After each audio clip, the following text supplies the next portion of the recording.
Môre, dis Maandag die 10de Augustus en ek hoop jy begin hierdie nuwe week met die wete dat God presies weet wat vir jou voorlê. Die maklike sowel as die moeilike paaie. En dat hy nie bang is om dit eerlik vir jou te sê nie. In ons vorige oordenking het ons gesien hoe God vir Josef sterk gemaak het te midde van die lewe se swaar kry. Vandag kyk ons na die laaste woorde wat Jakob oor sy seuns uitspreek. Seuns soos Sebulon, Dan, Naftali en Benjamin. Dit is nie sommer 'n lys van mooi wense nie. Dit is 'n profetiese seën geïnspireerde woorde van God self. En soos meeste profesieë bevat dit beide hoop en waarskuwing. Lees gerus later vandag hierdie gedeelte rustig in jou Bybel, want die titel van ons oordenking is Daar is 'n plek vir elkeen. Dink gou hieraan. Is jy bereid dat God eerlik met jou sal wees, ook oor die dele van jou lewe wat nie maklik is nie? Nou ons fokus vanoggend op Genesis 49 nog steeds en ons gaan kyk na verse 13, 16 tot 18, 21 en 27. Kom ons begin. Sebulon sal woon by die strand van die see en hy sal by die strand van die skepe wees, met die sykant na Sidon toe. En dan vers 16. Dan sal aan sy volk reg verskaf, net soos enige een van die stamme van Israel.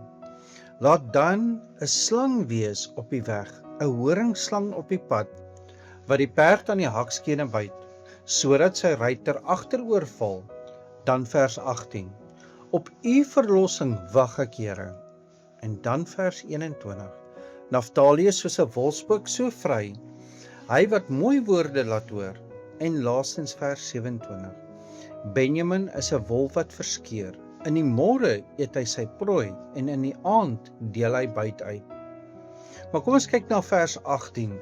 Dit staan nie los tussen mooi seëninge in nie. Dit kom direk na vers 17 waar Jakob oor Dan profeteer, 'n giftige slang wat 'n ruiter agteroor laat val.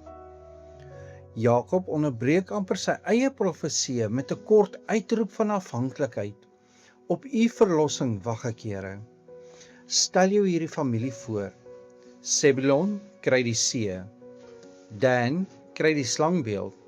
Naftali kry mooi woorde en Benjamin kry die beeld van 'n wolf.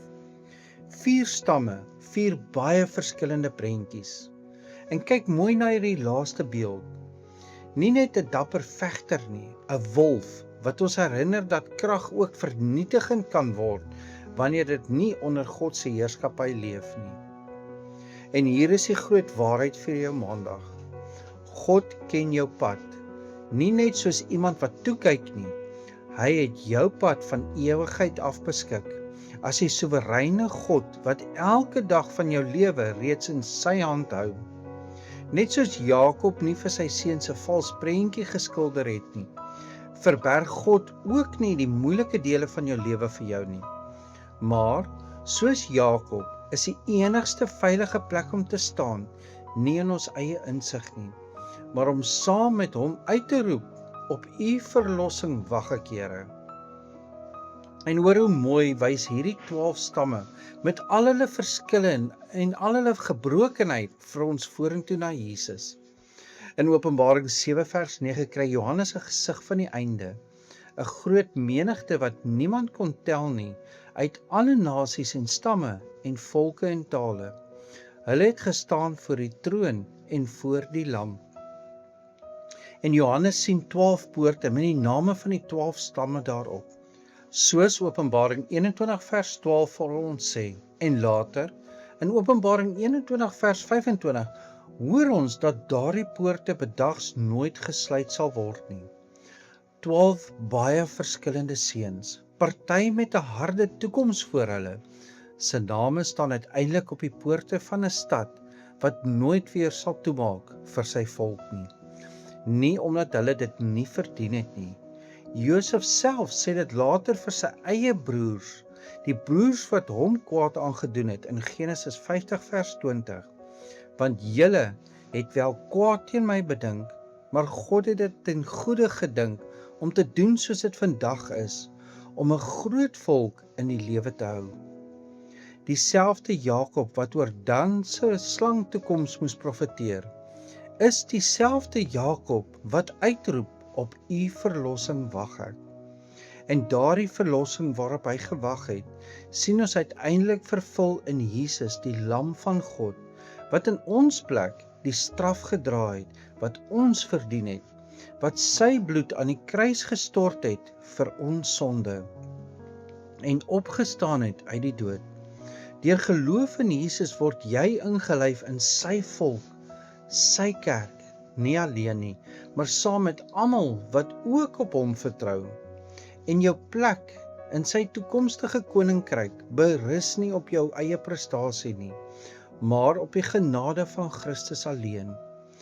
As jy vandag nog nie jou vertroue in Jesus gestel het nie, moenie probeer om jou eie pad na God te bou nie. Bekeer jou vandag van jou sondes en kom na Christus. Vertrou hom vandag as jou verlosser. Kom ons bid saam. Here onse God, ons buig vanoggend voor U aan die begin van hierdie nuwe week. U ken en beskik ons pad presies, die goeie dele en die swaar dele. En U is nie bang om dit eerlik vir ons te wys nie. Ons gee ons lewens, ons werk, ons kerk en die gemeenskap van gelowiges hierdie week aan U oor. Help ons om soos Jakob uit te roep op U verlossing, eerder as om op ons eie insig te vertrou. Vergewe ons waar ons gedink het ons moet self ons pad verstaan, voordat ons U kan vertrou. Dankie dat Jesus in ons plek die straf gedra het, wat ons verdien het, en dat hy ons deur hom skoon gewas is, en saam met U hele volk aan U behoort. Nie deur ons eie prestasies nie, maar deur U genade. En vir elkeen wat aan Christus behoort, gee ons vandag die rus om te weet, ons hoef nie môre te ken nie, want U het dit reeds beskik, en ons kan hom vandag vertrou. Bewaar ons van vrees oor wat voorlê, beskerm ons harte en help ons om mekaar in liefde te dien as deel van U een liggaam.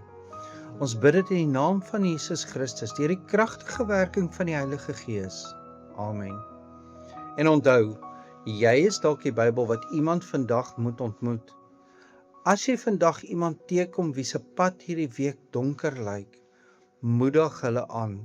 Herinner hulle, God ken en beskik presies wat voorlê, en by hom, saam met sy hele volk, is daar 'n poort wat nooit sal sluit nie. Onthou, jou pad hoef nie maklik te wees om deel te wees van God se familie nie.